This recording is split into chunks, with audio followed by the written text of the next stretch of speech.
Muy buenas tardes, sean bienvenidos al Aula de Cultura del Diario Montañés en el Ateneo Santanderino. Esta presentación del último libro de Javier Güell está siendo transmitida a través de la página web del Ateneo en este momento, y saludo a todos aquellos que nos siguen en la distancia, pero que al final es como si estuvieran aquí presentes, y también decirles que la conferencia quedará grabada y a disposición de quien la quiera ver a partir de pasado mañana en la página web del Ateneo. Agradecerles a ustedes su presencia esta tarde aquí, pedirles que por favor pongan en silencio los teléfonos móviles para que la presentación se pueda desarrollar sin ningún inconveniente. Nos acompaña aquí esta tarde Javier Güell. Javier Güell es una personalidad bifronte porque es un gran músico, director de orquesta, conocedor muy a fondo de la historia de la música y al mismo tiempo un escritor de enorme mérito que ha publicado ya una serie de libros, a cual más interesante. En esta relación de libros hay que resaltar una novela que presentó aquí en este Ateneo titulada Yo Gaudí, en la cual semejaba un diálogo hecho por el propio Gaudí, en el cual se retrataba muy bien la personalidad de este gran arquitecto y artista, que además nos ha dejado aquí en Cantabria, en comillas, una de sus obras emblemáticas, como es El Capricho.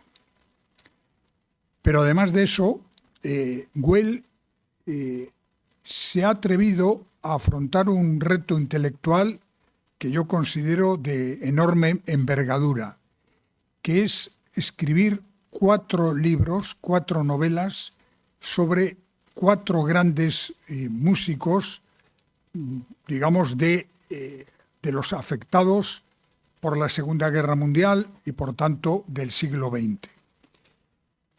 Lo ha titulado, la tetralogía lo ha titulado Cuarteto de la Guerra, y ahí se han abordado figuras como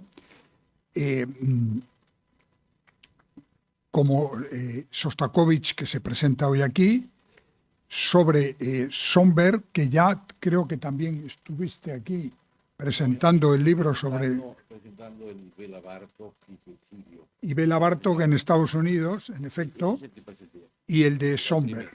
Y luego queda uno todavía por publicar, que es el relativo a Richard Strauss, del cual hablaremos luego, a ver cómo tienes ya avanzado o no ese cuarto libro, porque escribir 4 novelas basadas en hechos reales, con datos históricos, sobre estos 4 grandes músicos, yo creo que es un reto importante y al mismo tiempo muy interesante. Javier Güell, en este Cuarteto de la Guerra, realmente consigue escribir con una precisión histórica muy importante y al mismo tiempo con una prosa sencilla, fácil de leer y al mismo tiempo elegante. Sí decirles que se pueden leer independientemente cualquiera de los 4 libros, porque no hay ninguna conexión argumental entre ellos. Son 4 obras absolutamente independientes que, eso sí, forman lo que es la música, los 4 grandes músicos del siglo XX y por tanto, de nuestra cultura universal. Ahora mismo lo que vamos a intentar hacer es una conversación y después ustedes podrán hacer alguna pregunta y, por supuesto, pueden pedir que Javier Güell les firme este libro que se está vendiendo en la entrada y que cuando terminemos allá en torno a las 9 de la noche, o un poquito antes, pues ustedes pueden subir aquí y estoy seguro que Javier Güell les firmará este libro. Un libro que además en estos momentos cobra actualidad porque no deja de ser un relato entre el poder omnímodo de los políticos que abusan de su poder y los artistas, los escritores, los deportistas que quieren expresarse con libertad, y esa libertad molesta a los poderosos.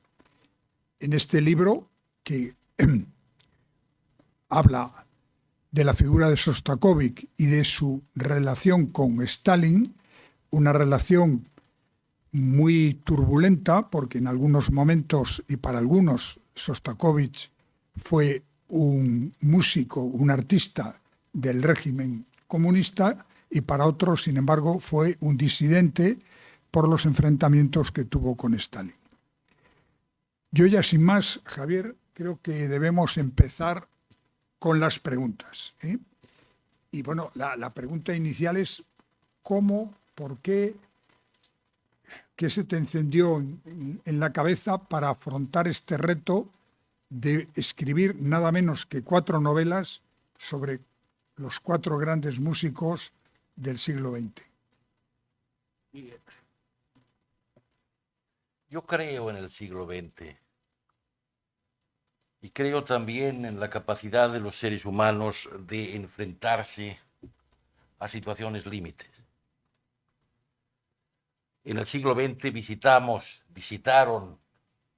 la humanidad visitó el infierno como pocas veces había hecho antes. Se llegó de todas maneras a un sufrimiento que pocas veces había alcanzado tanta intensidad. Sin embargo, ese siglo absolutamente dramático desde el punto de vista, ¿verdad?, de la confrontación permanente de unos seres humanos con otros que hacen lo posible, ¿verdad?, para eliminarse, es a la vez uno de los puntos culminantes de la creación del arte de todos los tiempos. Yo creo sin duda que el siglo XX ha sido un siglo extraordinariamente productivo desde el punto de vista de la creación. Tanto en el arte como en la literatura, como en la música, como en el teatro, como en el cine, ha sabido llegar a extremos absolutamente extraordinarios.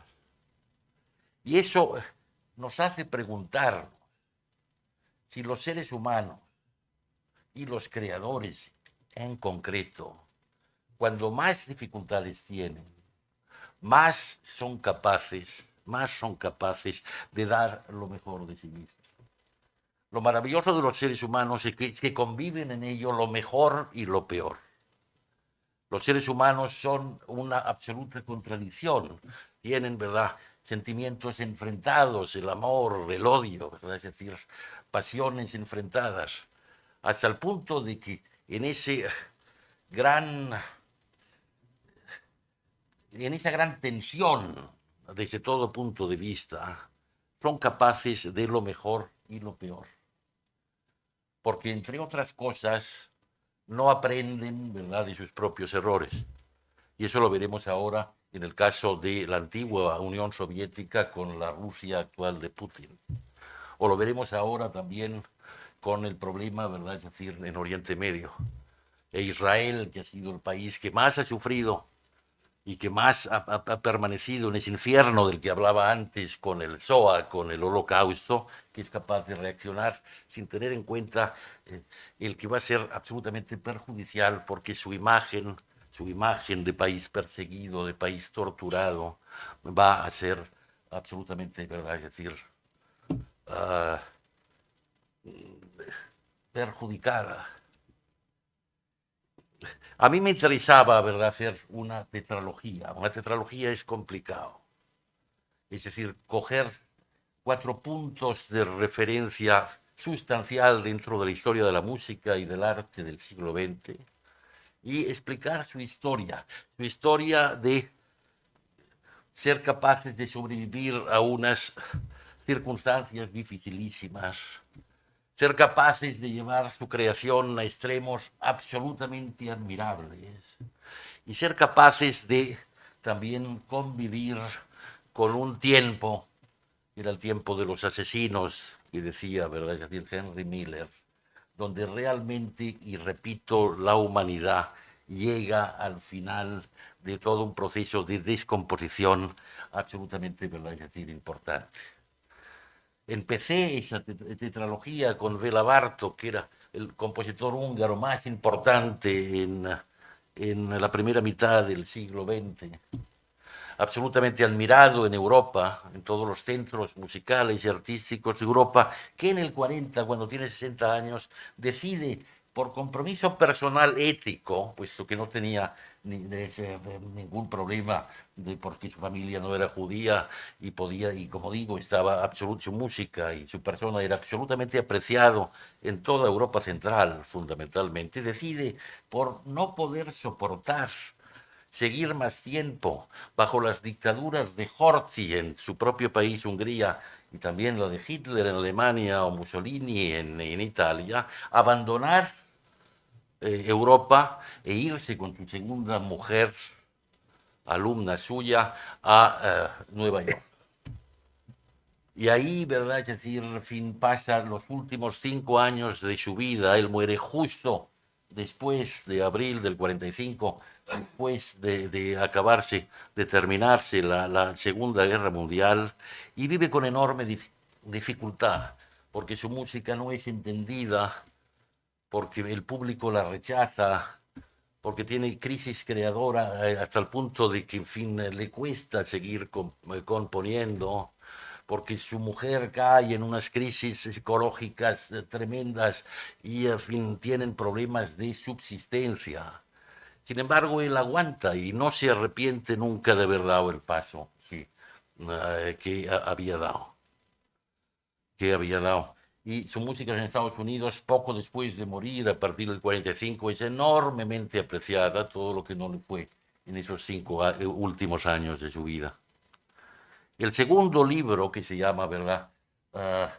Nadie logrará comprenderse, es sobre el caso de Richard Strauss y cómo tuvo que convivir con el nazismo. Richard Strauss, cuando llegan en enero del 33 los nazis al poder y nombran canciller a Hitler, pero es decir, era el compositor más importante de Europa. Tenía 70 años, había llegado a la cúspide de su fama en todo el mundo, había compuesto la mayor parte de óperas que compuso y que le habían llevado, ¿verdad? Es decir, a detentar esa absoluta posición de liderazgo en la música occidental, y le da, porque se encuentra mayor, una pereza enorme tener que abandonar Alemania. Pero tiene dos problemas. El problema de que parcialmente su familia, al estar casado su único hijo, ¿verdad? Con una riquísima, ¿verdad? Mujer judía alemana, y sus 2 nietos, a los cuales adoraba, por supuesto, eran también judíos, en fin, por el hecho de que su madre era judía. Y por otra parte tiene el problema de que una vez muerto, ¿verdad?, Hugo von Hofmannsthal, el libretista que había escrito los textos de sus óperas más importantes, desde Electra hasta Arabella, acababa de fallecer hacía 3 años. Y él se encuentra de todas maneras en ese momento huérfano, sin saber un poco, en fin, a quién puede pedir que escriba sus libretos, y un editor importante alemán le recomienda a Stefan Zweig, al escritor, que es un escritor emergente y que empiezan a tener una muy buena relación, ¿verdad? Que, muy musical, que admira enormemente la música de Richard Strauss, y los pone en contacto. Y empiezan a trabajar en el proyecto de lo que será la ópera que hagan juntos, que es La Mujer Silenciosa, y justo en ese momento, ¿verdad? En ese momento de trabajo conjunto, llegan los nazis en el 33 al poder. Y ahí, ¿verdad? Es decir, Strauss tiene, ¿verdad?, el problema de decidir qué hacer, si irse o quedarse. Por otra parte, Hitler, que era un gran aficionado a la música, amaba absolutamente la música de Strauss. Había estado en el estreno en Graz a los 16 años de Salomé y había seguido todos los estrenos siguientes de las grandes óperas de Strauss, con lo cual no quería en modo alguno que abandonase, en fin, Alemania, porque además eso significaba una bofetada importante para el poder emergente del nacionalsocialismo. Con lo cual, los dos se reúnen en el Festival de Salzburgo, auspiciados y, en fin, acogidos en Banfried, la casa de los Wagner y de Winifred Wagner, que en ese momento dirigía, la nuera de Richard Wagner, que dirigía en ese momento el festival, y llegan a un acuerdo. Es decir, Hitler le promete respetar a su familia, le promete respetar a Stefan Zweig y hacer una excepción con él para que, en fin, pueda seguir trabajando al lado de Richard Strauss, y Richard Strauss, por otra parte, se compromete a no abandonar Alemania, que es lo que quería, ¿verdad?, Hitler, y no solo eso, sino a aceptar la presidencia de la música de cámara del Reich, máximo, ¿verdad?, es decir, puesto dentro de las artes musicales en el Tercer Reich. Eso hace, ¿verdad?, para no hacerlo más largo, ¿verdad?, es decir, que inicien una relación que va a ser conflictiva en muchos casos, porque Richard Strauss para nada era un nazi, pero no era un político que le interesase la política. Había convivido bien con el Kaiser, había convivido bien en la República de Weimar y pensaba que los nazis iban a comer de su mano. Eso no fue así, ¿verdad? Y tuvieron unas extensísimas relaciones, pero cuando acaba la guerra, con un fin, Strauss de más de 85 años, le abren un proceso de desnazificación doloroso que hará que esté prácticamente 3 años en Suiza, ¿verdad?, exiliado, sin poder volver a Alemania, cuando él piensa, en definitiva, que él no es culpable de nada, ¿no? Él lo único que sabe hacer es componer, y lo único que ha querido hacer es componer. Y ahí uno se pregunta, ¿verdad? Es decir, ¿hasta qué punto la música tiene una dimensión moral o no la tiene? Hay una escena terrible del libro donde se le aparece Gustav Mahler, que era su gran rival, muerto en 1911, se le aparece en sueños y le reprocha vivamente, ¿verdad?, que haya convivido con los nazis, porque le dice, de alguna manera les has dado, ¿verdad?, es decir, les has dado crédito, que es lo que también cuando le abren los americanos el proceso de desnazificación, le pasará también a Phil Engler, el gran director de orquesta en ese momento, y es lo que le reprochan. Que la imagen de Richard Strauss, que es el gran compositor, como digo, de ese momento en toda Europa, hubiera, ¿verdad?, es decir, dicho, yo no convivo con los nazis, no puedo tolerar su presencia, y si hubiera exiliado hubiera sido importante. Y un descrédito importante para el nacionalsocialismo. Eso no lo hace. Y eso es lo que se le critica.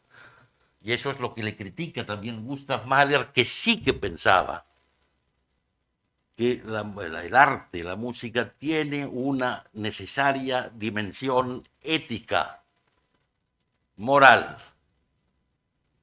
El arte, ¿verdad?, es decir, sin esa dimensión pierde todo su efecto. A lo que Strauss contesta, yo no estoy de acuerdo, yo no soy un santo. El arte es la radiografía más perfecta de la imperfección de los seres humanos, de la contradicción de sus sentimientos. Y es por eso, ¿verdad?, es decir, que el arte, ¿verdad?, es decir, refleja como ninguna otra actividad lo que somos los seres humanos. Porque en un mundo perfecto, porque en un mundo justo, bueno, ontológicamente, no sería posible el arte. No sería, porque el arte necesita de esa contradicción. Y eso es lo que trata ese segundo libro del Cuarteto de la Guerra, que se llama, repito, ¿verdad?, es decir, nadie logrará entenderse, nadie logrará comprenderse. Con el terrible final, ¿verdad?, de Richard Strauss, solo, abandonado en Suiza, ¿verdad?, es decir, que se reprocha no haber entendido. No haber entendido, porque al final piensa, quizás sí que tuve que hacer algo más. Ese quizás sí tuve que hacer algo más está también en gran medida en el siguiente libro, que es Shostakovich contra Stalin. Shostakovich es un hijo de la revolución, nace en 1906. Cuando hay, ¿verdad? Es decir, la revolución, el 17, él va a recibir a Lenin a la estación de Finlandia con un tío materno suyo. Él vive, ¿verdad?, la revolución como algo natural. Y sus casi 30 primeros años, es decir, hasta el 36, hasta enero del 36, hasta el 26 de enero del 36 por la tarde, todo le iba bien, dentro de la Unión Soviética y fuera de la Unión Soviética. Sus obras se tocaban en mayor medida que las de ningún otro compositor en la Unión Soviética. Altos miembros del partido la presentaban como la gran esperanza de la música soviética, desde Kirov, el intendente, ¿verdad?, es decir, de Leningrado, hasta Tukhachevsky, el mariscal más importante de su tiempo, hasta Gorky, el intelectual con más poder sobre el partido en ese momento, habían manifestado una y otra vez que el caballo blanco era Shostakovich. Por otra parte, sus obras se interpretaban en América con un éxito enorme, en Estados Unidos y también en Europa, en todos los centros capitales de Europa. Hasta ese 26 de enero de 1936, donde a las 7 de la tarde, en el Teatro Bolshoi de Moscú, Stalin quiere asistir a la función de la segunda ópera escrita por Shostakovich, que es Lady Macbeth, en el distrito de Minsk. Ópera, por otra parte, que había tenido un éxito internacional extraordinario y que en el propio Bolshoi se habían hecho 200 representaciones con también enorme éxito, pero Stalin no lo había presenciado. Y la plana mayor de sus ministros le recomiendan que lo escuche, porque es una obra de la que habla todo el mundo y que el gran líder y maestro tiene que conocer. Y Stalin se presenta en el Teatro Bolshoi en su palco. El palco del Bolshoi del gobierno y de Stalin, que él tenía de todas maneras, ¿verdad?, estaba protegido por una especie de cortina metálica para prevenir posibles atentados. Y se presenta con 3 ministros suyos: el ministro, ¿verdad?, de Exteriores, Molotov, el ministro de Cultura, que es Sedanov, y el ministro del Interior, que es Beria. Se presentan los 4 y efectivamente, ¿verdad?, Shostakovich le avisa al intendente del teatro que tiene que asistir porque, va a estar Stalin y, tiene que coger, tiene que asistir necesariamente a esa representación, no puede ser de otro modo, porque él se resiste en un principio, porque piensa que las cosas ya le van suficientemente bien, y porque piensa de todas maneras que, la opinión de Stalin no está seguro de que sea positiva, ¿no?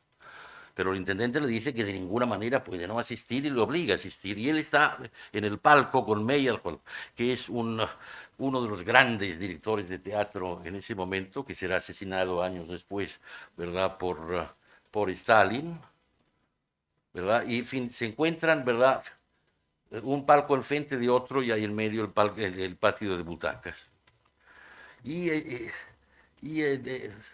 Shostakovich está inquieto porque ve, ¿verdad? A Stalin no lo puede ver porque está, ¿verdad?, escondido dentro de, ¿verdad?, de ese parapeto, de esa cortina, ¿verdad?, metálica, pero a los 3 ministros los ve riendo, hablando entre ellos, girándose hacia atrás, y está cada vez más inquieto, pensando que va a pasar lo peor.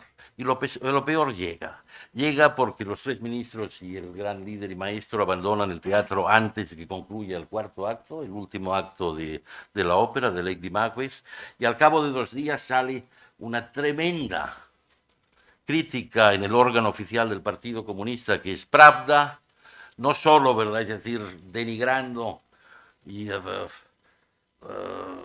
absolutamente, ¿verdad?, discutiendo toda la línea estética musical de Shostakovich, sino amenazándole directamente de que si sigue por ese camino tiene dos soluciones, o bien ser deportado a Siberia, en el mejor de los casos, y en el peor ser fusilado, como había pasado tantas otras veces. Ahí, a partir de entonces, se derrumba el mundo de Shostakovich.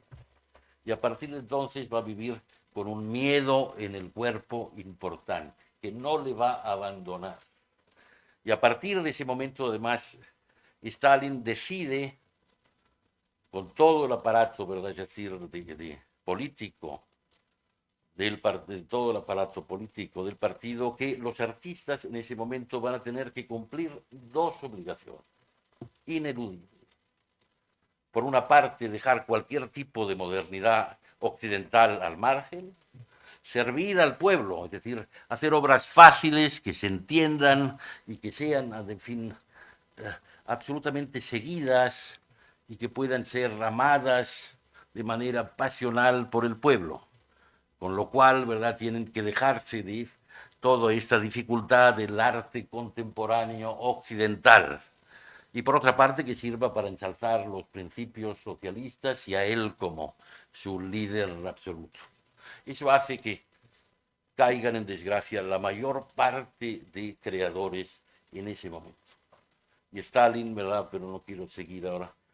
Y Stalin, ¿verdad? Es decir, consigue su propósito, que es que, en fin, todo creador tenga que pasar por el tubo y componer o escribir siguiendo unos principios, ¿verdad?, que él impone. Veremos después cómo es capaz de todas maneras,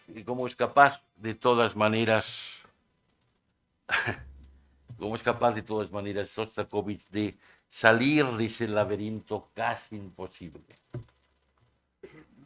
Volvamos un poco a la parte musical. Bueno, Shostakovich, además de su problema político que acabas de explicar perfectamente, aunque posteriormente yo creo que se redimió un poco cuando en la ciudad de San Petersburgo va a dirigir un concierto que es la representación de una de sus últimas creaciones, cuando la ciudad está sitiada por el ejército nazi y pasando una de las mayores penurias que ha pasado la humanidad, porque aquello fue terrible. Pero digo que volvamos a la música. Tú, a Dmitri Shostakovich, ¿cómo le situarías desde el punto de vista artístico en ese universo musical del siglo XX? Claro, la gran pregunta es ¿qué hubiera sido de Shostakovich sin la presión que tuvo que padecer de Stalin y del sistema y del partido a partir de ese 36? Él quería ser un compositor moderno, ser de alguna forma, ¿verdad?, el Arnold Schoenberg, ¿verdad?, ruso. Sin embargo, no se lo dejaron ser. Lo paradójico es que la siguiente obra que escribe, que es la Quinta Sinfonía, cumpliendo el mandato, ¿verdad?, es una música mucho más sencilla, por supuesto sin atonalidad, por supuesto con un ritmo fácil, por supuesto, ¿verdad?, es decir, ensalzando todos los logros del partido y de Stalin. Es un éxito extraordinario y es, después de 75 años de muerto, Shostakovich, la partitura suya más interpretada en todo el mundo. Esa partitura nunca la hubiera escrito si no llega a ser por lo que acabo de contar y por la presión directa que Stalin hace sobre él. Con lo cual, ¿verdad? Es decir, efectivamente Shostakovich es el gran músico soviético, pero es mucho más que eso. Es mucho más que eso. Quiero decir que una cosa es mi apreciación personal y otra cosa es el público en general. Es el compositor ruso, sin duda, más interpretado en pleno siglo XXI. Bien, pero en estas 4 novelas y también en la titulada Yo Gaudí, que obviamente no tiene argumentalmente nada que ver con el mundo de la música, lo que hay es una gran cantidad de referencias históricas y de datos históricos que a mí sí me gustaría saber, y yo creo que a todos, cómo lo has investigado, hasta qué punto lo que tú cuentas está basado en pruebas históricas Sí. y cómo trabajas esa parte documental de tus libros. Yo, en fin, escribo como cuando antes dirigía orquestas, ¿no? Yo soy alumno de Leonard Bernstein. Yo estudié con Bernstein en el verano del 81, de 1900. Tenía 23 años y fui elegido entre uno de los 12 directores jóvenes, ¿verdad?, venidos de todo el mundo para estudiar con él. Recuerdo perfectamente la vez que lo conocí en Tanglewood, que era la sede de verano de la Orquesta de Boston. Esperábamos los 12 alumnos, ¿verdad?, en una habitación. Bernstein entró como una exhalación, sin dirigirnos la palabra, se sentó al piano, tocó 3 acordes del final de la tercera sinfonía de Mahler, se levantó y nos dijo: yo soy Mahler. Y uno de los alumnos, ¿verdad?, le preguntó: maestro, yo comprendo muy bien que nos diga que hoy que es Mahler, porque va a dirigir esta noche la tercera sinfonía suya, pero mañana que dirigirá Sostakovich nos dirá que es Sostakovich. Y Bernstein contestó: por supuesto que sí, porque un director de orquesta, un intérprete, tiene que traspasar lo que son las notas, tiene que robar el alma del compositor al que interpreta. Tiene que haber una identificación absoluta entre intérprete y compositor, hasta el punto de que el intérprete tiene que pensar que es el propio compositor cuando está dirigiendo. Es igual que en el teatro. No hay ningún actor que interprete el papel de Hamlet y que no se crea que es Hamlet. Y un intérprete musical tiene que hacer lo mismo. Eso lo aprendí con él.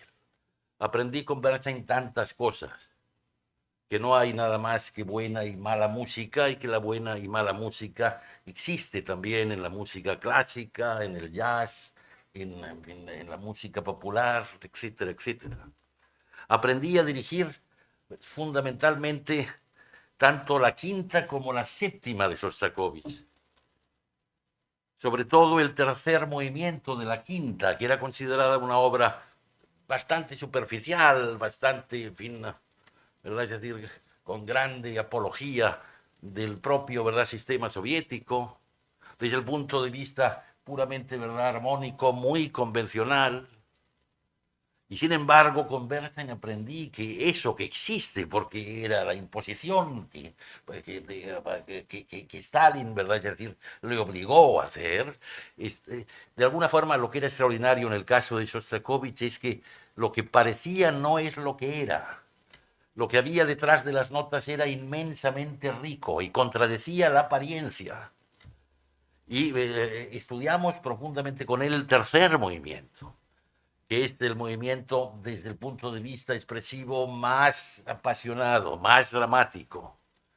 Y estudiamos, ¿verdad?, que no era simplemente toda esa apología del régimen, sino una especie de requiem sin voz, de requiem sin voces, por todas las víctimas, ¿verdad?, que sufren, han sufrido y seguirán sufriendo por todas las dictaduras políticas que lo que intentan hacer es dominar el arte para conseguir sus propios fines. Tienen que escuchar con calma ese tercer movimiento de la quinta, porque es de una intensidad extraordinaria.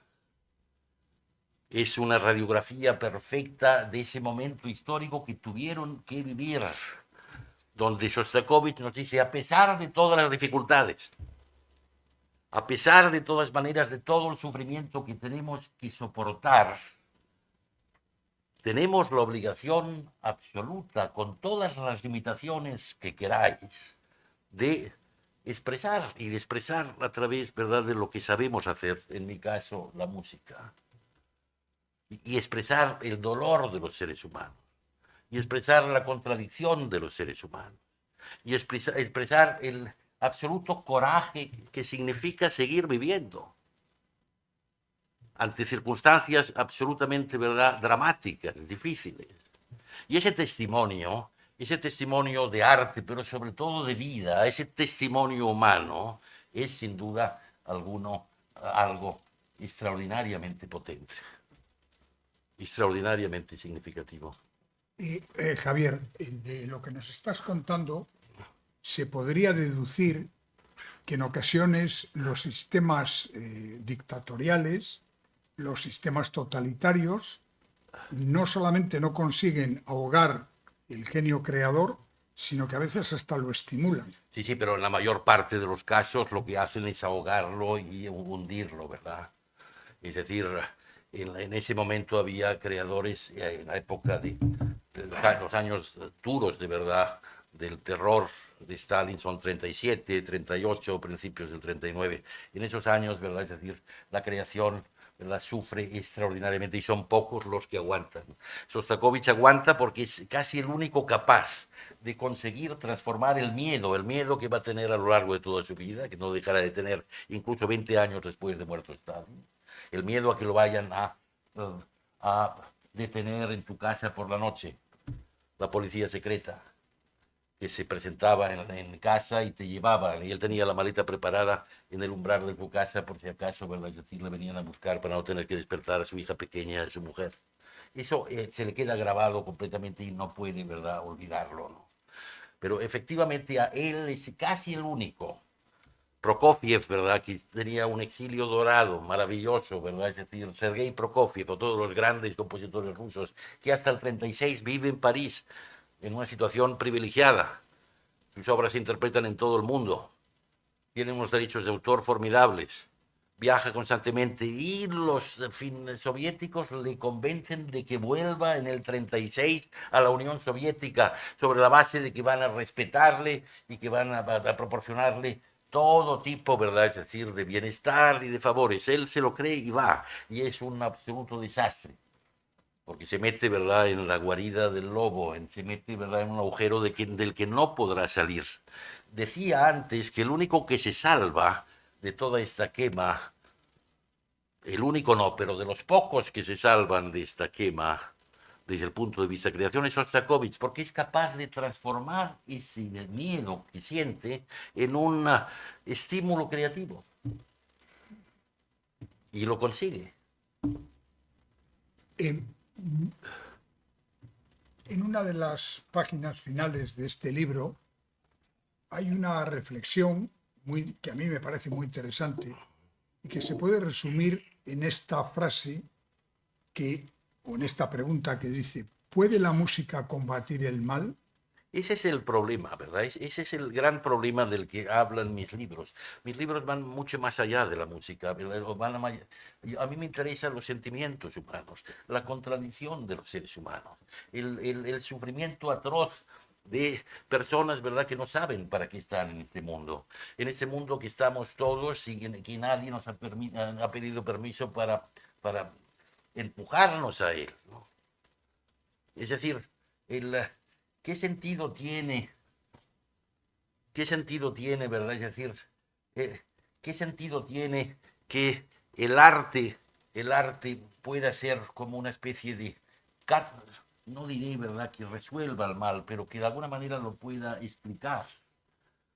El arte, vuelvo a repetir, ¿verdad? Es decir, no es, nos sirve fundamentalmente porque nos hace entendernos mejor a nosotros mismos, mejor el entorno, el mundo que vivimos y mejor a los demás. Nos hace sentir de alguna manera que el otro es importante y que hace falta escucharlo, ¿no? Pero eso es a nivel individual, ¿no? El problema es que, para poner un ejemplo concreto, la música en muchos casos ha potenciado también el mal.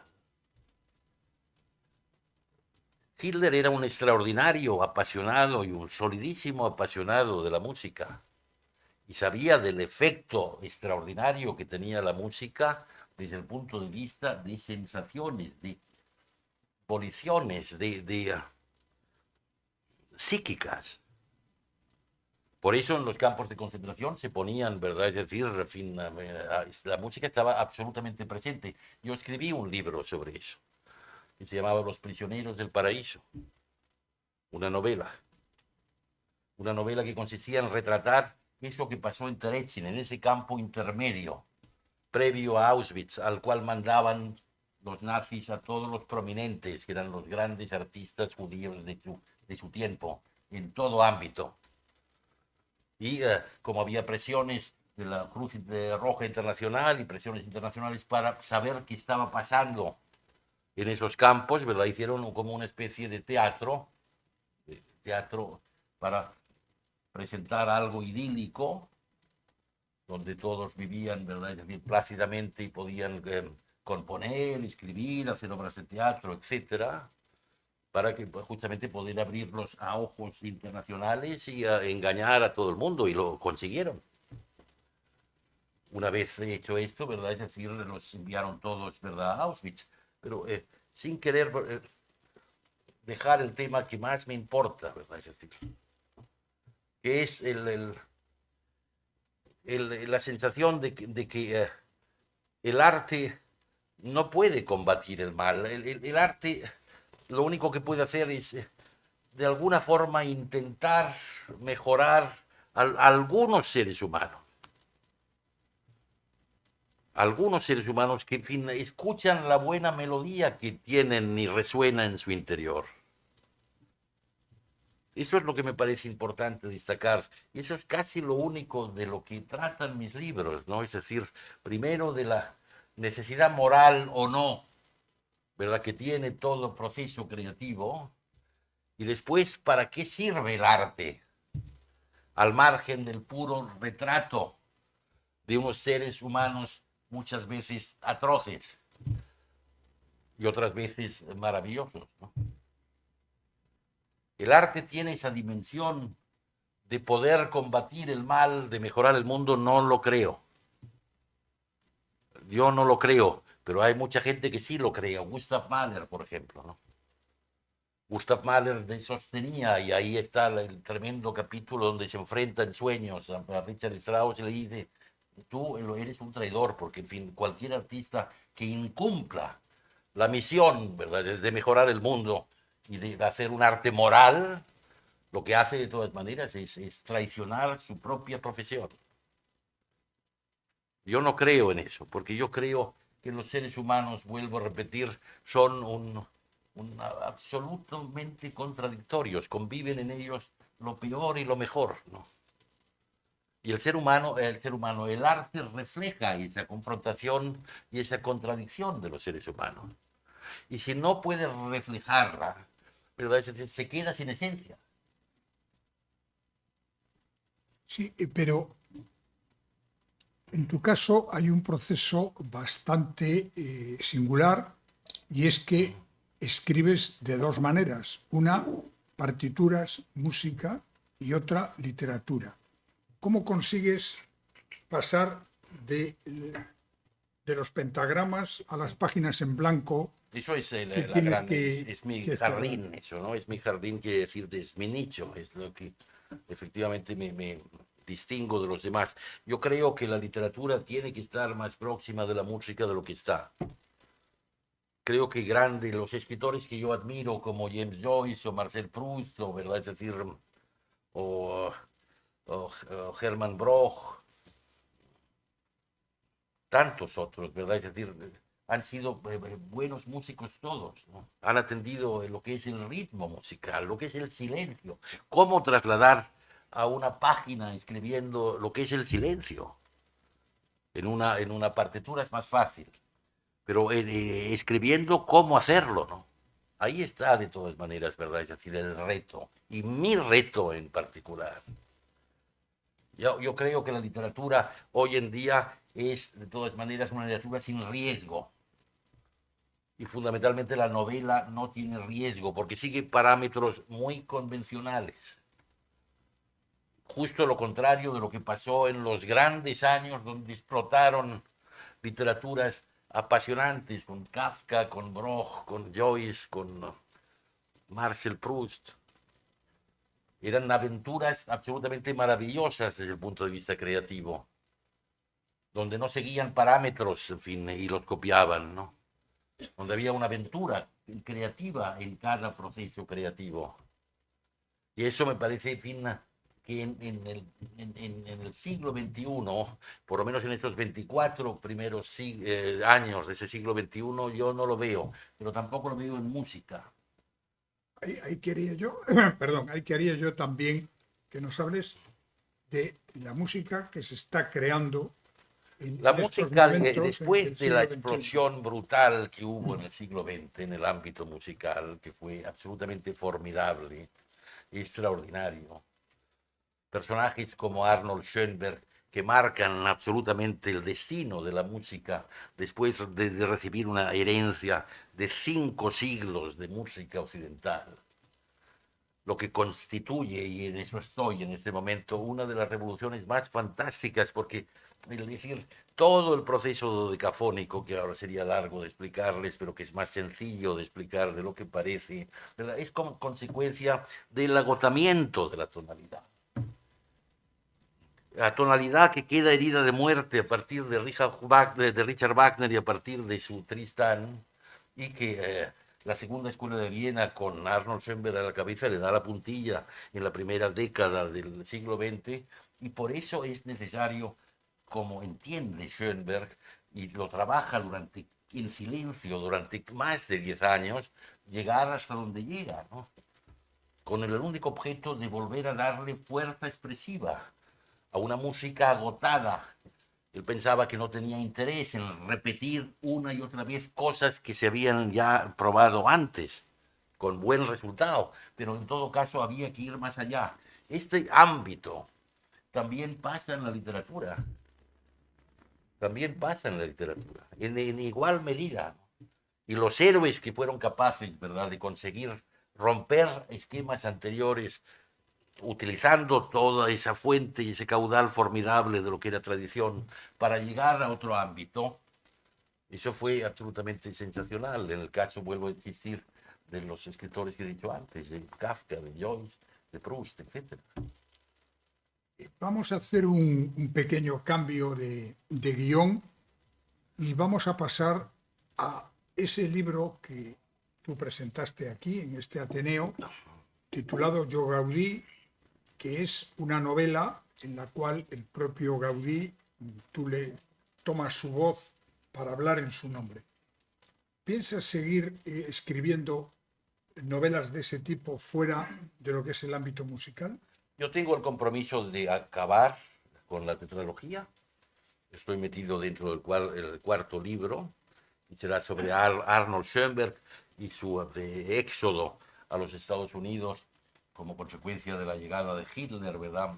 En enero del 33, él abandona, ¿verdad?, Alemania, se va a los Estados Unidos y desde Los Ángeles, ¿verdad?, llegará a fin a hacer cosas extraordinariamente inteligentes. Entre otras cosas, decir lo que tienen que hacer los judíos. Porque él, cuando llega a Estados Unidos, ¿verdad?, es decir, está convencido de que su vocación, que la tenía, y fuerte política, tiene que predominar sobre la artística. Y es el primero en decir, mucho antes de que lleguen, que había dicho mucho antes lo que iba a pasar, ¿verdad?, con los judíos en el Holocausto y en el Shoah. Es el primero que dijo que, ¿verdad?, es decir, que el individualismo poderosísimo de los judíos era un inconveniente para, de todas maneras, poder tener una salida como pueblo. Era el primero que dijo, ¿verdad?, es decir, que Palestina no era una buena idea recuperar Palestina, porque se iban a encontrar con enormes dificultades. Y él fue el primero que dijo que había que buscar otro lugar en África, en Sudamérica. Era el primero que dijo que en el caso de que se empeñaran absolutamente en decir que no había más remedio que ir a Palestina porque era la tierra propia, que había que comprarla a los palestinos. Si se hubiera hecho caso, no le hizo caso a nadie, pensando que estaba absolutamente loco, que cómo iban a comprar Palestina si era una tierra propia. Pero quiero decirte, era ilógico, porque si le hubieran hecho caso a este genio absoluto, no solo en el campo musical, hoy nadie les podría reprochar, nadie les podría reprochar lo que está pasando. Y tenían dinero de sobra, porque el terreno en Palestina era un terreno totalmente yermo. Eso fue, ¿verdad?, de lo que estoy en este momento preparando, es decir, de la mente privilegiada, que yo creo que en el siglo XX hay 3 judíos absolutamente, ¿verdad?, es decir, de primerísimo orden. De primerísimo orden. Uno es Wittgenstein en el ámbito, ¿verdad?, filosófico, otro es Freud y otro es Arnold Schoenberg. Y eso es lo que estoy escribiendo. Una vez termine esa tetralogía, prometo que no me voy a dedicar a escribir más sobre música, porque estoy cansado. Sobre todo porque creo que ya no tengo muchas más cosas que decir. Porque mis novelas, vuelvo a decir, no hablan específicamente, pero hay algo detrás de las notas. Hay algo detrás de las palabras. Y eso es la constante, ¿verdad? Es decir, la constante ideas que me atormentan. Ideas de por qué no somos capaces, ¿verdad?, de tener un mundo más armónico. Ideas de por qué no nos seguimos, ¿verdad? En fin, seguimos cometiendo los mismos errores sin aprender absolutamente nada. Y eso que está presente en todas mis obras lo seguiré teniendo, pero en otros ámbitos que no sean. Quiero seguir escribiendo novela, quiero seguir escribiendo ficción, pero al margen de los temas específicamente musicales. Bueno, te voy a traer aquí a Cantabria y a Santander. Antes hiciste un leve comentario sobre tus estancias en los conciertos y en el teatro de la Plaza Porticada, desaparecida. Me gustaría que nos hablaras un poco de qué significó la Plaza Porticada para ti. La Plaza Porticada fue el primer concierto que yo escuché en mi vida. Mi familia no era extraordinaria, no, mi familia sí, pero mis padres no eran extremadamente musicales. Y pude, tuve que acercarme a la música por otras, ¿verdad?, es decir, vías. Pero sí que es verdad que de pequeño me trajeron aquí a la Plaza Porticada para escuchar un concierto de la Orquesta Nacional y que tocaba, recuerdo bien, ese pianista que después me hice amigo de él, que se llamaba Rafael Orozco, un pianista cordobés maravilloso que hizo una carrera internacional de primer orden.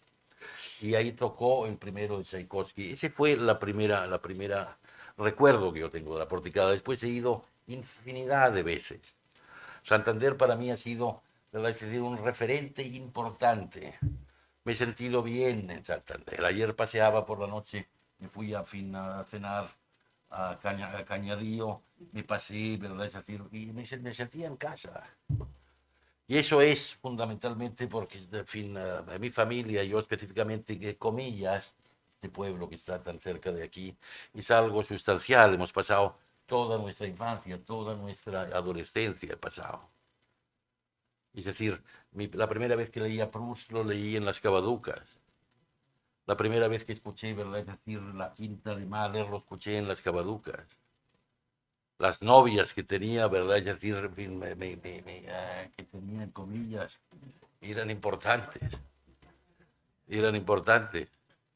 Fui siempre, ¿verdad? He tenido, últimamente voy menos, pero siempre ha sido algo importante, ¿verdad?, en mi vida y en mi recuerdo.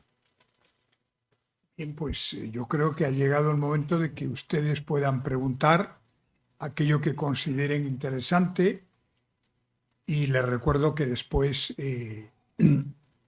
Javier Güell firmará ejemplares de este libro que se presenta hoy aquí de Sostakovich y Stalin. Si alguien quiere hacer alguna pregunta, que haga una seña y le pasaremos el micrófono. Hola, Javier. Hola. Bueno, tú sabes que yo te he seguido desde que eras muy joven y se me podrían ocurrir muchísimas cosas, ¿no?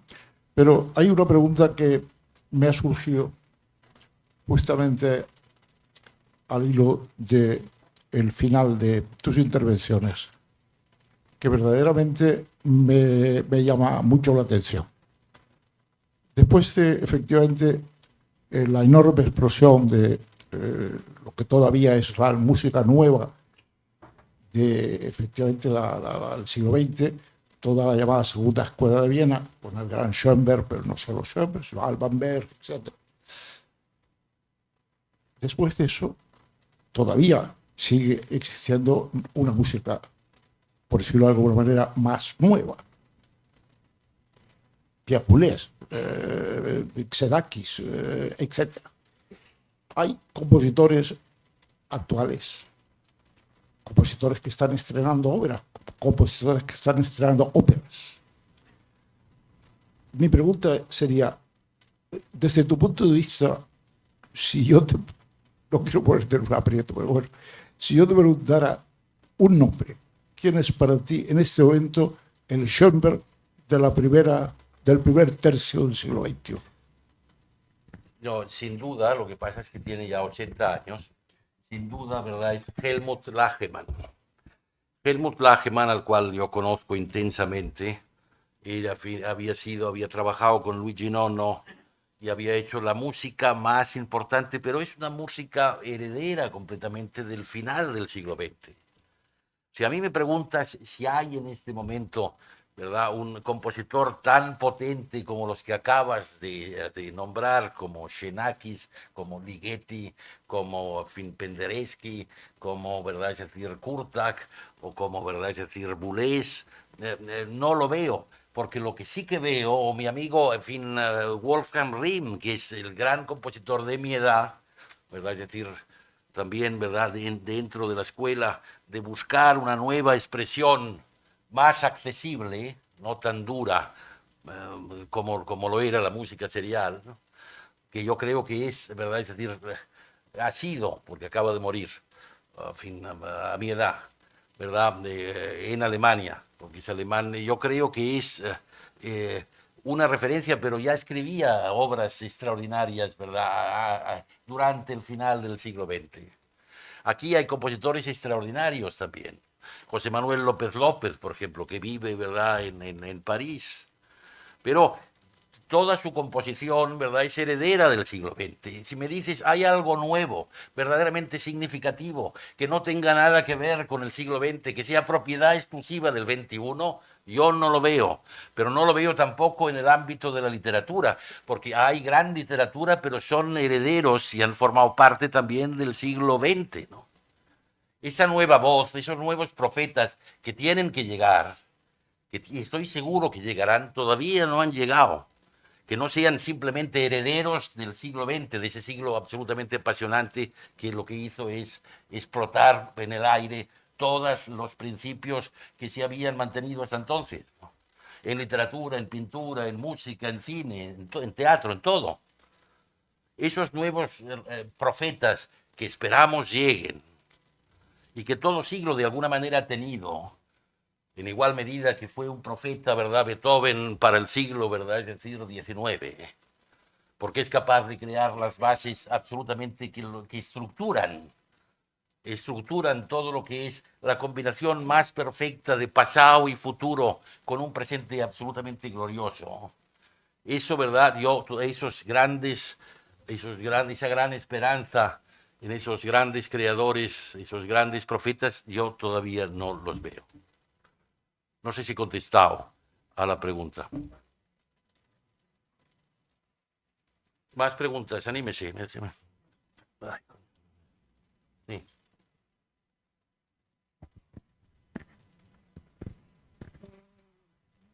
¿Qué pensaría usted de Cantabria?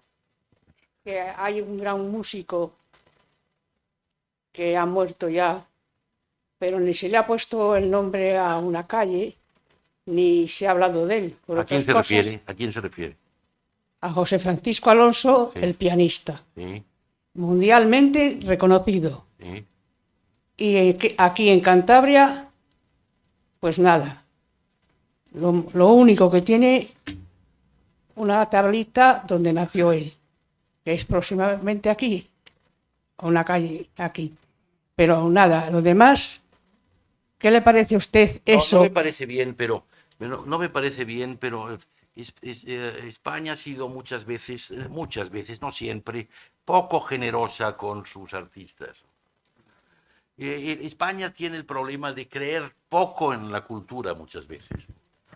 Y en comparación con Francia, por ejemplo, que hay una extraordinariamente, ¿verdad? Es decir, difusión de todos sus creadores. Un país sin cultura, ¿verdad? Es decir, sin amar su propia cultura, es un país deficiente, ¿no? Lo importante, ¿verdad? Y de la Unión Europea, ¿verdad? Cuando se constituye, que prima, ¿verdad? El aspecto puramente, ¿verdad? Económico, no hay la obsesión de entender que la cultura occidental es realmente algo sustancial que se tiene que mantener y darle todo el poder y la fuerza que tiene, ¿no? Porque eso es lo que nos distingue de otras culturas, en fin, que pueden ser incluso mejores, pero que son mucho menos dinámicas. Esta cultura nuestra que está en constante movimiento, que es capaz de renovarse, que es capaz de todas maneras de conseguir ámbitos de experiencia cada vez mejores y más intensos, es algo específico de la cultura occidental. La cultura occidental, en el caso de España, es decir, está poco, ¿verdad?, asimilada o no suficientemente asimilada. El caso que pone usted, el ejemplo que pone usted, es un buen ejemplo de un país que cree poco en su diversidad cultural, en sus absolutas, ¿verdad?, es decir, posibilidades culturales, en su riqueza de lenguas, de tierras, de forma de pensar, de forma de sentir, que no lo ha acabado de asimilar, ¿no? Esa pérdida absoluta, ¿verdad?, es decir, irreparable de Portugal. Portugal, que es algo consustancial a nosotros mismos y que, en fin, hemos vivido siempre de espaldas a ellos. Es decir, la península ibérica tiene un potencial desde el punto de vista cultural extraordinaria y no ha sido atendida suficientemente. Y parte de los problemas que tenemos de incomprensión entre unas partes y otras de esa península ibérica es justamente un problema cultural también, de que no somos capaces de entender nuestra absolutamente rica diversidad. Eso es lo que yo creo. Y eso es lo que hice decir a Gaudí en mi novela Yo Gaudí. En la medida, ¿verdad?, es decir, que un país no cree en su propia cultura, ¿verdad?, es decir, está muy limitado. Sí. Buenas tardes, muchas gracias por la sesión. Ahora enseguida le hago la pregunta, en relación a esto último que usted estaba diciendo, yo creo que hasta que el Día de la Hispanidad no se celebre verdaderamente una fiesta cultural, de la cultura que compartimos con América, puesto que España es un país americano en Europa, más que un país europeo, no saldremos de esa situación, ¿no? Si la celebración es un desfile militar, recordad que somos la metrópoli, mal asunto, es imposible, ¿no?, que España ponga en primer lugar la cultura antes que otras. Pero la pregunta era la siguiente. En su novela Sostakovich contra Stalin está reflejado el episodio del intento de estreno que hubo en España de la séptima, de la Sinfonía Leningrado, por parte de Pablo Sorozábal, que sí sería un buen ejemplo de lo que es un compositor que, pudiéndose haber quedado en América, porque él hace una gira con su compañía de zarzuela por Argentina y Uruguay, regresa a España y padeció eso que se denomina insilio, ¿no? No exilio interior, como se suele decir, que es un oxímoron, porque no se puede estar dentro o fuera, sino un insilio, ¿no?, el de alguien que no era evidentemente una persona afecta al régimen y que fue silenciado, por ejemplo, en ese momento, ¿no?, cuando con la Orquesta Filarmónica, porque él había entablado una relación de correspondencia con Sostakovich y había conseguido hacerse de las partituras, al final se prohibió, ¿no?, por parte del régimen franquista el estreno de la séptima de ¿Eran los Sostakovich. años 50 eso, o los años 50? Sí. Con la Orquesta Filarmónica, que era la que dirigía él. No, me parece muy interesante, Yo no conocía eso. No conocía ese dato y me ha parecido muy interesante. Muy interesante. La séptima se celebra internacionalmente en todos los países que no son fascistas, claro. Porque, en fin, y por eso llega la dimensión de Sostakovich a tener, ¿verdad?, un aura absolutamente internacional.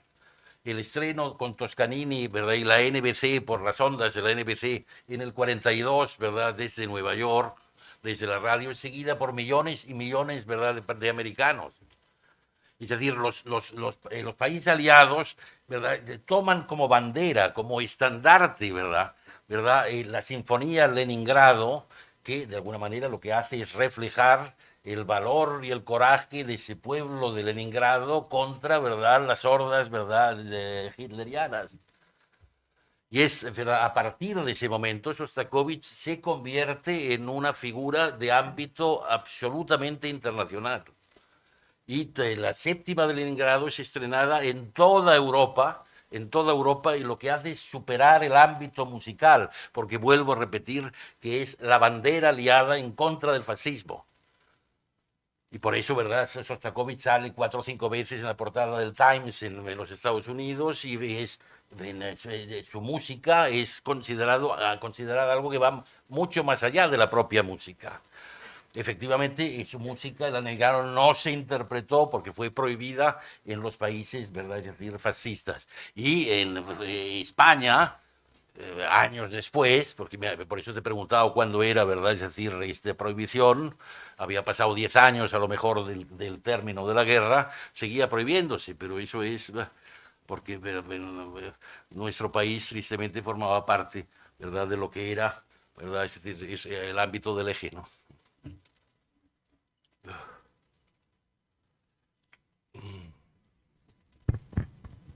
Muchas gracias por esa lección magistral de cultura, de vida y de historia.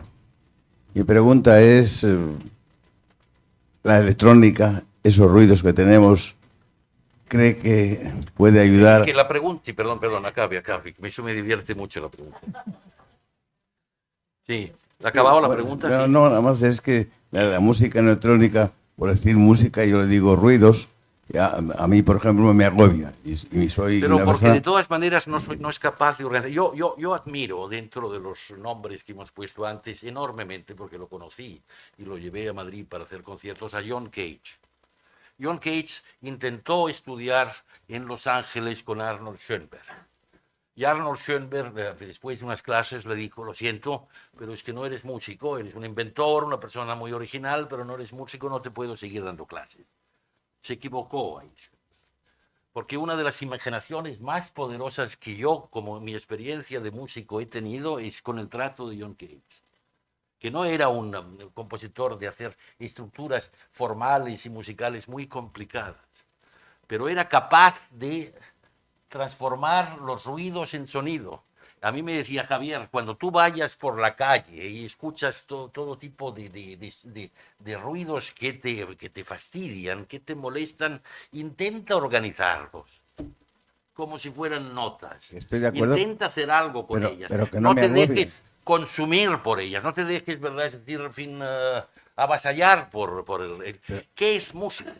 Pero que es que me agobian, porque Claro, sí. son ruidos que, si se hacen bien, también. son sonidos en su A mí combinación. también. La pregunta Pero, que me hace en fin. usted es fundamental, y es lo que... ¿Qué es música y qué no es música? Esa es la pregunta. Y yo cada vez... que para ser música es necesariamente una serie de sonidos ordenados. Esos sonidos tienen que ser temperados, es decir, tener una afinación determinada, tonos, semitonos, o no. ¿Es música la máquina de afitar cuando nos afitamos por la mañana? ¿Es música los ruidos que escuchamos en la calle de los automóviles y de las obras, verdad? ¿Es música eso? El problema es que yo, en fin, es decir, mi maestro sostenía que no, y yo no estoy tan seguro. Yo creo de todas maneras que con cualquier sonido se puede hacer música, siempre y cuando, ¿verdad?, es decir, lo trabajes en fin, de una manera determinada. Toda la música electrónica, que empieza con mis grandes maestros, en el principio de los años 50, cuando no está totalmente, en fin, manipulada por la música popular, surge de compositores, ¿verdad?, es decir, como Stockhausen y de los grandes, ¿verdad?, compositores posteriores a la Segunda Guerra Mundial, ¿verdad? Eso son los primeros en hacer música electrónica. Y música electrónica significaba utilizar ruido, es decir, sonidos no temperados, no afinados, ¿no? Y era extraordinario lo que han sido capaces de hacer con él. Es decir, el problema no es si el sonido o el ruido, ¿verdad? En fin, que no es, como digo, ¿verdad? Es decir, temperado, sino ¿qué haces con eso? Pues tú puedes hacer una música malísima con notas completamente afinadas. Puedes hacer música pésima. De hecho, la mayor parte de música que se hace es pésima. No llega a ser mala, es pésima. Sin embargo, es música. Es música, ¿verdad? Es decir, es música, no, en fin, no lo puedes, ¿verdad? En fin, no puede, eso no es música, ¿no? Yo sí que es música mala, pero es música. El problema es, ¿qué haces de todas maneras en la música electrónica? Que no son sonidos afinados, ¿no? Pues la mayor parte de las veces es música mala, pero es música. La dificultad, señor, es hacer música o hacer pintura o escribir bien, hacer música buena, hacer literatura buena. Y para hacer literatura buena no puedes tampoco seguir parámetros trillados que se han, ¿verdad? En fin, llevado a cabo una y otra vez y hablar de lo mismo. Porque a nivel, de todas maneras, afectivo, de afectos, ¿verdad? De sentimientos, el ser humano tiene una limitación enorme, ¿no? Que es capaz de, con su cerebro, llegar a extremos apabullantes, y ahora lo vemos con la inteligencia artificial, ¿verdad? Es decir, desde el punto de vista técnico, experimental, técnico, pero es muy sensible y muy primitivo en sus afectos, en sus emociones. Las emociones siguen siendo bastante parecidas a los que han sido, ¿verdad?, en el transcurso de la humanidad. Cantabria tenemos tradición de campaneros. Tenemos campaneros de Trasmiera, y es una maravilla, todavía hay una exposición y los hornos. Y el sonido de las campanas a mí me entusiasma y me habla. Pero también habla cuando se raja una campana, que muchas veces en muchos pueblos también se sigue tocando y está la campana rajada. Y entonces es muy desagradable. Y entonces nota uno y estudia el pueblo y es que está completamente en decadencia. Pero también es un ruido por estar rota la campana. Yo creo que el sonido de la campana son maravillosos, pero normalmente los sonidos de campana son afinados, son temperados. Este ruido de resquebrajarse una campana no es temperado, pero es maravilloso, seguro. Yo no lo conozco, pero me lo puedo imaginar. Y es extraordinario. Por eso les insisto que no solo los sonidos, ¿verdad?, afinados en notas en concreto son, en fin, los únicos que podemos, ¿verdad?, es decir, asimilar. La experiencia puede ser mucho más amplia puede ser. Sí, buenas tardes. Lo primero, gracias por escucharle y porque ha sido una continuación de la hora cultural el otro día en agosto con Agustín Gárate, que fue una maravilla, con Antonio, perdón, presentando el libro. Me queda una duda, y igual les tengo mala información. Cuando ha hecho la referencia del tema de Mahler y el tema de Richard Strauss, en ese sueño, ¿no?, que está novelado, pero al final Mahler tuvo que hacer algo parecido, tuvo que cambiar de religión, porque tenía grandes problemas también para seguir, ¿no? O sea, luego Él cambia de religión. Perdone que interrumpa, es por una cuestión puramente práctica, porque él quiere de todas maneras, ¿verdad?, ser el director de la Filarmónica de Viena y de la Ópera de Viena, y entonces, ¿verdad?, es decir, le exigen prácticamente que se convierta al catolicismo como condición indispensable para acceder al más importante puesto en la música de Europa Central, ¿no? Pero eso no tiene nada que ver con su propia, ¿verdad?, espiritualidad. Eso lo hace, como digo, ¿verdad?, es decir, por necesidad o por imposición, porque quería el cargo a toda costa.